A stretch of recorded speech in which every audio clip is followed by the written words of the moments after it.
नमस्कार दोस्तों, मैं हूं नागेंद्र प्रताप सिंह और आप देख रहे हैं मेरा यूट्यूब चैनल सोशल डिवाइन, जहां पर हम भक्ति मार्ग से संबंधित समस्त दृष्टांत के ऊपर चर्चा और परिचर्चा करते हैं। तो मित्रों, इसके पहले मैंने एक एपिसोड ऑलरेडी बनाया हुआ है भारत के महाराष्ट्र से नेपाल के काठमांडू तक की यात्रा का, और जिन लोगों ने उसको नहीं देखा वो वीडियो, तो मैं इस वीडियो के डिस्क्रिप्शन बॉक्स में उसका लिंक डाल दूंगा।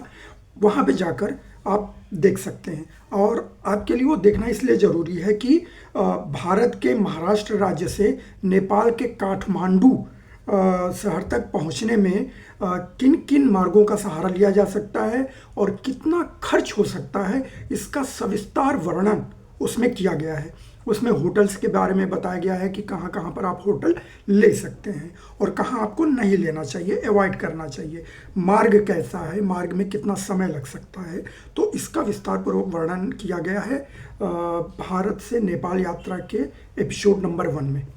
अब हम यहाँ से काठमांडू से पोखरा तक की सैर की बात करेंगे मित्रों, और वहाँ के एक बहुत महत्वपूर्ण साइट जिसे कोई भी नहीं बताता, कोई भी यूट्यूबर वहाँ पे ध्यान नहीं देता है, परंतु वो अपने आप में अनुपम, अलौकिक और अद्भुत है। वहाँ का नज़ारा अद्भुत है। आप विश्वास नहीं करेंगे कि एक साथ इतने सारे कैसे वहाँ पे हैं। चलिए शुरू करते हैं।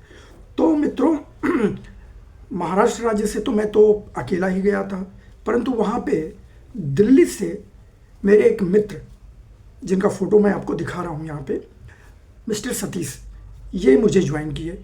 और हमने अगले दिन, यानी कि मैं एक दिन काठमांडू में रुका। काठमांडू में मैंने वो पशुपतिनाथ जी के दर्शन किए। वो पूरा दिन हम लोग काठमांडू में ही रहे। न्यू रोड एरिया और थामेल एरिया में थोड़ा बहुत हम लोग घूमे। उसके पश्चात हम लोगों ने एक टूर्स और ट्रैवल के माध्यम से एक गाड़ी बुक की।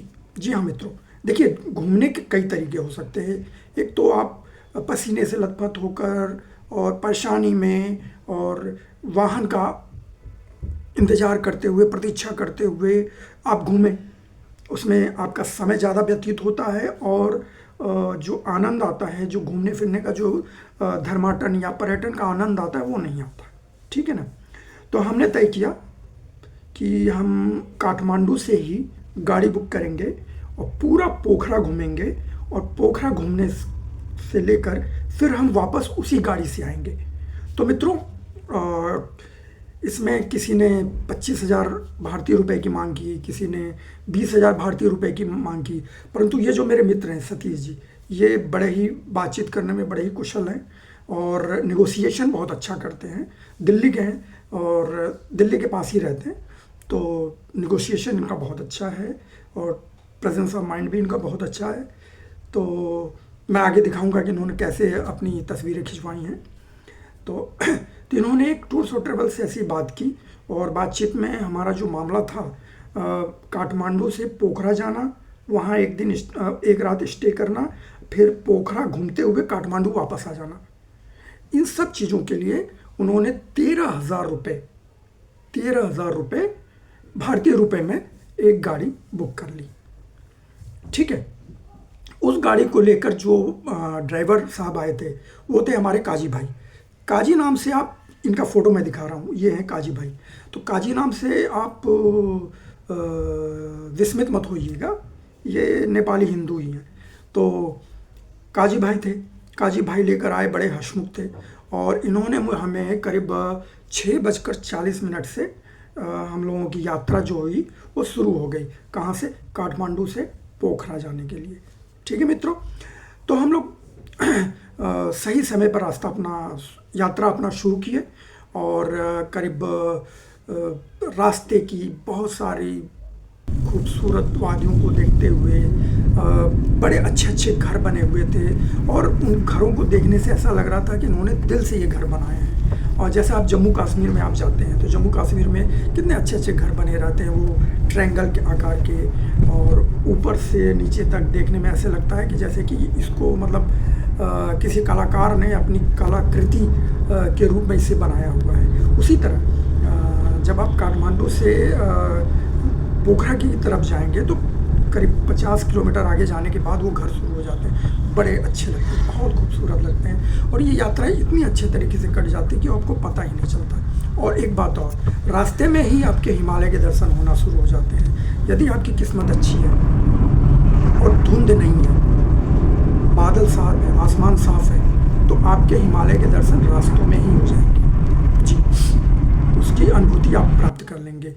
तो जैसा कि मैंने बताया 6:40 पे हमने स्टार्ट किया, और करीब हम 12 साढ़े 12 बजे के आसपास पोखरा पहुंच गए जी। और जो गाड़ी हमने बुक की थी वो 13,000 की थी, यानी कि वो पोखरा, इस दिन पोखरा घुमाएंगे, 2-4 साइड जो भी है, फिर हम लोग होटल में जाएंगे, पूरी रात रुकेंगे, फिर अगले दिन 2-4 साइड और आके वो हमें काठमांडू छोड़ोगे। ठीक है, तो ये टोटल किराया जो फेयर था वो 13,000 रुपये का था, भारतीय रुपये। चलिए, उसके पश्चात अब मैं आपको बताता हूँ कि वो चीज़ हमने देखी जिसे आप देखकर विस्मित हो जाएंगे, क्योंकि आपने चमगादड़ों को तो देखा होगा बिजली के तार से लटकते हुए या कहीं कंदराओं में लटकते हुए, परंतु उनकी संख्या 1, 2, 10, 20 इतनी ही होगी। परंतु ये वीडियो देखिए। हेलो गाइस, हम लोग बैड कैप्स में आ चुके हैं और बैड कैप्स की तरफ हम लोग बढ़ रहे हैं। ये बहुत ही ज़बरदस्त गुफा है, और इस गुफा में बताते हैं कि 3 तल्ला है, और 3 तल्ले में 200 मीटर। हाँ, अब क्या है कि सतीश जी देखते हैं कहाँ पे लेके चलते हैं। ये सामने से कैसे आएगा? हाँ, तो गैस जैसा देख रहे हैं हम लोग बैड कैप्स के अंदर जा रहे हैं, और बहुत सतीश जी बहुत ही रोमांचक स्थिति में हैं, और ये अपनी रोमांच को अपने चेहरे पर व्यक्त कर रहे हैं। और देखना ये है कि इस बैड कैप्स का क्या नतीजा निकलता है। ये फ्रंट होगा कैसे? 1 मिनट।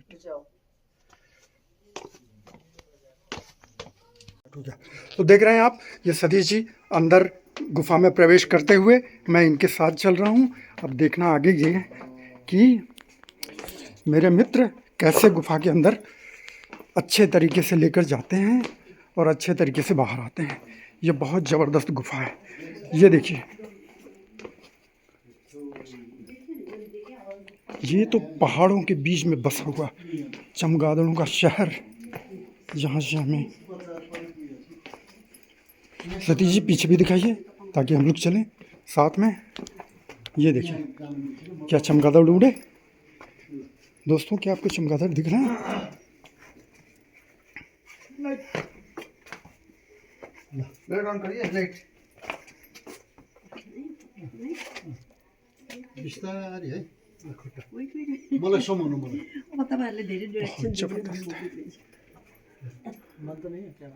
नहीं, चालू। ये देखिए हम लोग कहाँ से आते हैं यार, ये बहुत ही ज़बरदस्त है। पीछे की तरफ भी लाइट दीजिए सतीश जी। ये देखिए गाइस, कैसे हम लोग उतरने का प्रयास कर रहे हैं। ये देखिए, ये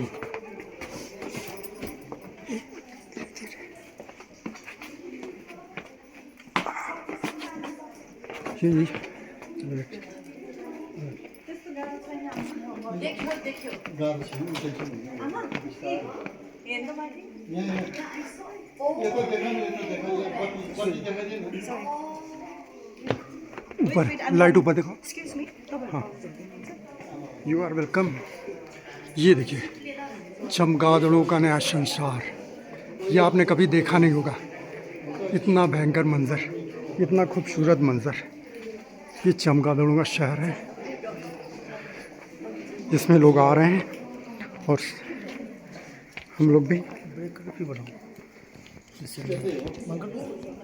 स्टार्ट।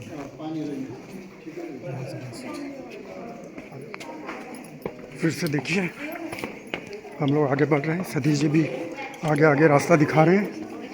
और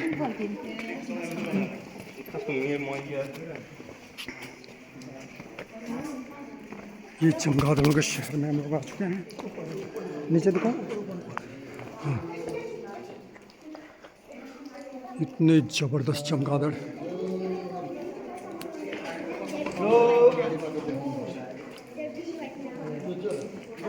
इसके बारे में तो आप लोगों को कुछ ने कोई नहीं बताया होगा। लोग थामेल के बारे में बताते हैं, पोखरा के बारे में बताते हैं, झील के बारे में बताते हैं, लेकिन ये बैट कैप्स,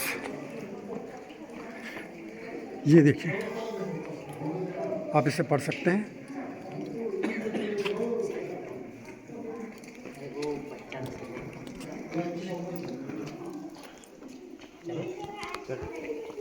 इधर इधर से नहीं। ये बता रहे हैं कि कीप साइलेंस, क्योंकि ये जो ऊपर सोए हैं ना, अगर इनकी नींद भंग हो गई तो ये क्या करेंगे आप समझ सकते हैं।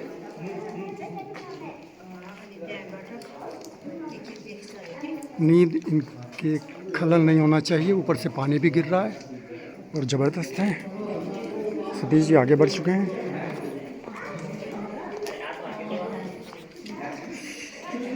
ये देखिए, ये शायद मन्नत होती है।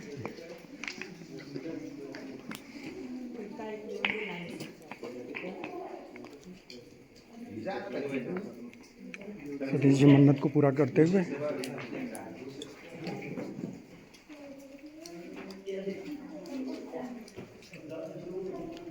ये देखिए, सतीश जी ने अपनी इमारत खड़ी कर दी।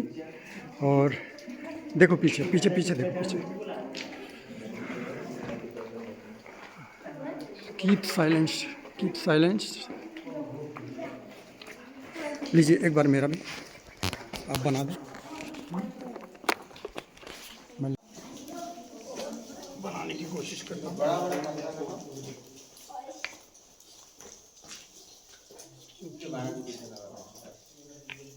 इमारत बनाने के लिए आपकी जो आधारशिला है वो बुलंद होनी चाहिए दोस्तों। ये अगर सही तरीके से नहीं बैठा तो मुश्किल है। क्यों 5 पत्थर होते हैं ना? अरे कितने ही बना दो, जितना टिक जाए बना दो। इमारत कोई काउंट नहीं करना है। उसके ऊपर नहीं तक टिकेगा, अब नहीं टिकेगा, गिर जाएगा। ये देखिए, गुड, गजब। कोई बात नहीं, कोशिश करता हूँ।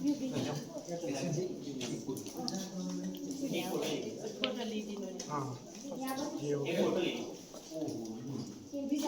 ऊपर देखो तुम। ये हो गया। देखिए ये करेक्ट है। करेक्ट, अब गुड। और कर लेते हैं। तो देखो लगे गजब, टिका के मारना। अरे अरे अरे अरे,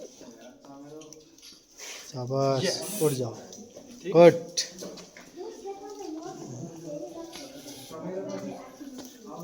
तो देखा मित्रों, कितना खूबसूरत वातावरण है इनका। बड़ा ही शांति से, किसी को परेशान किए बिना, किसी की जीवन में दखलंदाजी दिए बिना, ये आराम से अपनी दुनिया में मस्त हैं। ये हैं चमगादड़, और इनकी दुनिया नेपाल के पोखरा में आबाद है। और इसी तरह हर पशु पक्षी की दुनिया आबाद होनी चाहिए। किसी की संख्या कम नहीं होनी चाहिए, और किसी की हत्या अकारण नहीं होना चाहिए। और इसी संदेश के साथ इस वीडियो को मैं यहीं पे विराम दे रहा हूँ। अगले एपिसोड में हम विंध्यवासिनी धाम का दर्शन करेंगे, जो कि पोखरा में ही है। उसके बारे में आपको बताऊंगा, और उसके पश्चात 2 साइट और है जो उसी में जोड़कर मैं आपको बताऊंगा, ताकि आप जब भी नेपाल जाएं और पोखरा जाएं तो निश्चित रूप से विंध्यवासिनी माता के दर्शन अवश्य करें। तो नमस्कार, आबाद रहिए, खुश रहिए और शांतिपूर्वक जीवन जीने का प्रयास करिए। जय श्री राम।